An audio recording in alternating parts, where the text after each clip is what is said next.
Media అమెరికాలో Israel ఎంబాసీపై terrorist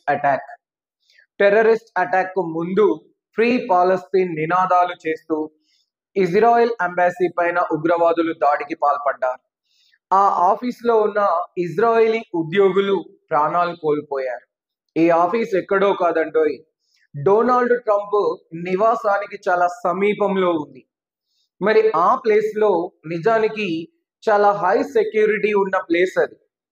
అధ్యక్షుడి భవనం పక్కనే అంటే హై సెక్యూరిటీ ఉన్న ప్లేస్.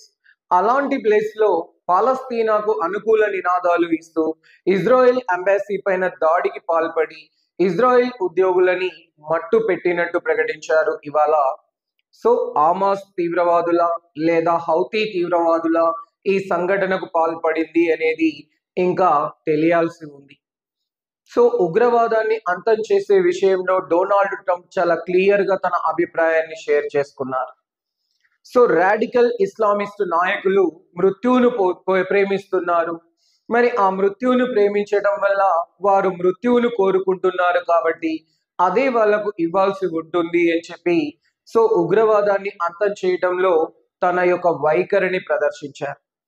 అలాగే ఇరాన్కి నేరుగాని హౌతీ హమాస్ ఉగ్రవాద సంస్థలకు నిధులను సమకూర్చడం, అలాగే ఆయుధాలను సమకూర్చడం ఇక ఆపకపోతే ఇరాన్ ప్రత్యక్షమైన దాడిని ఎదుర్కోవాల్సి ఉంటుంది అని చెప్పి ప్రకటించడం, అలాగే ఉగ్రవాదాన్ని అంతం చేయడంలో నిర్విరామంగా పోరాడుతున్న ఇజ్రాయెల్ కి తన మద్దతు కొనసాగుతుంది అని ప్రకటించడం, ఇవన్నీ ఉగ్రవాద అంతానికి డొనాల్డ్ ట్రంప్ ప్రకటించిన తన వైఖరి ఇవాళ సుస్పష్టంగా అదే దేశం పైన ఇవాళ ఉగ్రవాద దాడి జరిగింది.